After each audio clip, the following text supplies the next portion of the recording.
The small town of Willow Creek had always been a place where everyone knew each other's business. Its streets were lined with modest houses, little family-run shops, and the occasional mansion that seemed too grand for the quiet town. Among all these homes, one stood out like a crown on a hill and enormous. White-columned estate belonging to Robert Hawthorne, millionaire whose reputation preceded him. Robert was a man of immense wealth, sharp business instincts, and an even sharper tongue. He had inherited most of his fortune from his father, a man equally feared in the town, but Robert had added his own touch of cruelty.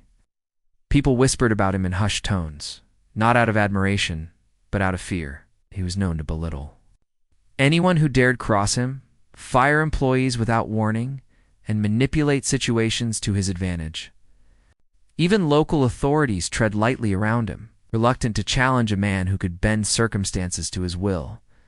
For years, the residents of Willow Creek had learned to avoid drawing his attention. Waiters would serve him silently at the local diner. Store clerks would rush to fetch exactly what he wanted. And even the mayor seemed unusually polite in his presence. Robert's temper was legendary, and the town had a silent rule: never, under any circumstances, stand up to him.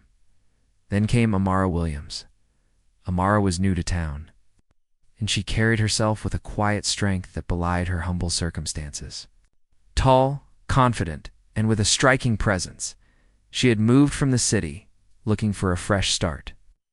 She was hired as a waitress at the Golden Plate, a cozy diner known for its comfort food and welcoming atmosphere. Amara's first day was ordinary, taking orders, serving coffee, and learning the names of regulars. But the moment she heard about Robert Hawthorne, she understood the town's unwritten rule. "You'll get used to him," said Linda, the diner's manager, as she handed Amara an apron.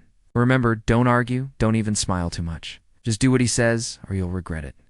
Amara nodded politely, though she felt a flicker of curiosity. She didn't like the idea of fearing someone simply because of money. She believed respect should be earned, not demanded. It didn't take long for her to meet Robert Hawthorne. One afternoon, the diner's door swung open with a gust of wind, and there he was, tall, impeccably dressed, and wearing an expression that made the room fall silent. Even the regulars froze mid-bite, and the cooks peeked from the kitchen doorway. Robert had arrived for his usual lunch. All eyes were on him.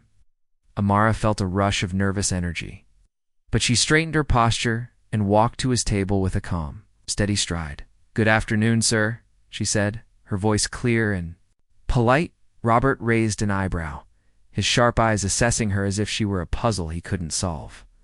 "Sit down," he said curtly, "and make it quick. I don't have time for chatter." Amara nodded, noting his impatience, and jotted down his order. She moved swiftly, serving his food with precision, careful not to make any mistake. At first, everything seemed routine. Robert ate in silence, occasionally glancing around the diner as if to assert his dominance. But then, a misunderstanding happened. One of the cooks, new and nervous, accidentally served him a dish slightly different from his usual order. Robert's eyes narrowed, and a low growl escaped his lips. "This isn't what I ordered," he snapped, slamming the plate down. The diner went silent. Even the clatter of dishes seemed to vanish. "I'm sorry, sir," the cook stammered. "It was an honest mistake. Honest mistake." Robert's voice rose, and his sharp tone cut through the diner like a knife. "Do you think I have time for mistakes? Do you think anyone can treat me like this?" Amara stepped forward, her heart pounding, but her mind clear. She looked Robert directly in the eyes, something most people never dared to do. "Sir," she said calmly, "mistakes happen. But yelling at someone for an honest error doesn't make the situation better. You can fix this." The diner went utterly silent. Everyone had expected the cook to apologize, cower, or even run. But Amara, the new waitress, had spoken up, and she had done so without fear. Robert stared at her, momentarily caught off guard. He was used to obedience, to people bending under his authority. He had never faced someone who refused to be intimidated, not with a scream, not with tears, not with flattery. But here she was, calm, composed, and unshaken. "And who are you to lecture me?" he demanded, his voice now low, dangerous. I'm the waitress serving you lunch, Amara replied steadily. And I believe respect is mutual, sir. You don't have to raise your voice. You can correct mistakes without fear or anger. The murmur ran through the diner. Regulars exchanged astonished glances. Linda, the manager, held her breath, unsure if she should intervene. But Amara stood firm. Robert leaned back in his chair, his eyes narrowing.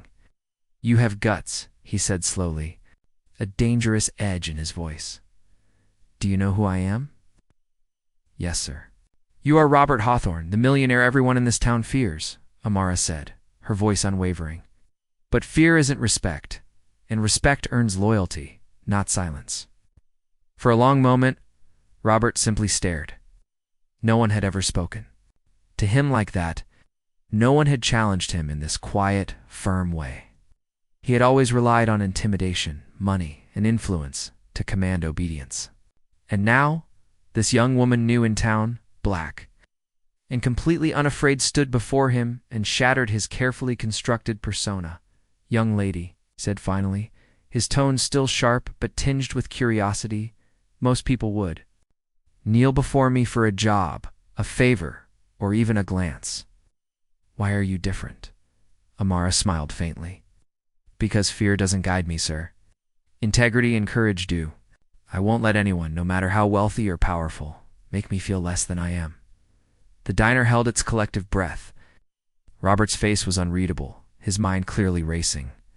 For decades he had thrived on fear, yet here he was, caught. Off guard by a single waitress, after a tense moment, something shifted.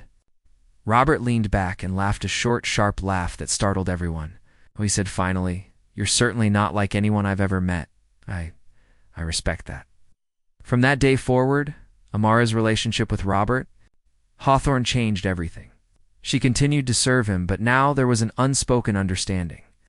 She no longer bowed under his temper, and he no longer used fear as a weapon with her. Slowly, even the town began to notice.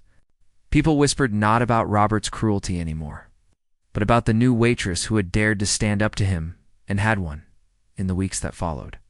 Robert began to change in small ways. He smiled more, listened to others' opinions, and even took Amara's advice on minor matters. The town watched in awe as the man who once inspired dread now showed a side of humanity. Few had imagined. Amara never sought recognition or reward. She continued to do her job with the same quiet dignity she had always shown. But her courage inspired others. Employees at the diner began standing up for themselves in small ways. Shopkeepers refused to be intimidated by Robert's usual demands, and the residents of Willow Creek felt a new sense of confidence in their community. Robert, for his part, never forgot the lesson Amara had taught him. Fear could command attention, but it could not earn loyalty, respect, or admiration. Only courage, honesty, and integrity could do that. And a single act of bravery by a young black waitress had reshaped not just his life, but the entire town. Amara continued to live in Willow Creek, quietly influencing change wherever she went. She remained humble, treating everyone with kindness and respect, but she never let anyone, no matter how powerful, undermine her worth. Her story became legend in the town, a reminder that even the most feared person could be challenged. And that courage often comes from the most unexpected places. Years later, people would still tell the story of the day the new waitress silenced the millionaire. Children in the diner would ask, "Is it true that no one dared speak to him before her?" And the elders would nod, smiling. "Yes," they would say. Everyone feared him till she came along.